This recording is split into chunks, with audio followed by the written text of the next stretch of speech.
тротуарларды брусчатка басыш үчүн цех ачканбыз.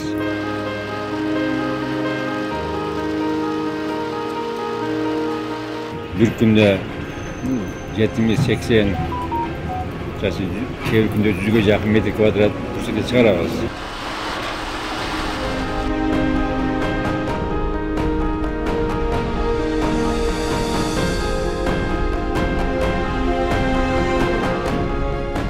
Şarga trotuarlarda brusчатка basış üçün цех ачканбыз 22-жылы.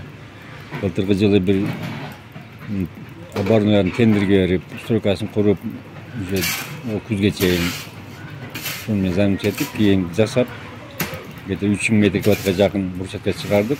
Анын ичинен bir 2000-2300 метр квадратындык өз күчүнөн бастык өз.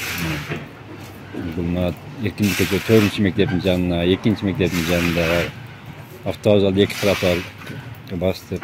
Төшкүлчүн мектебинин жанына азыраак басып бердик.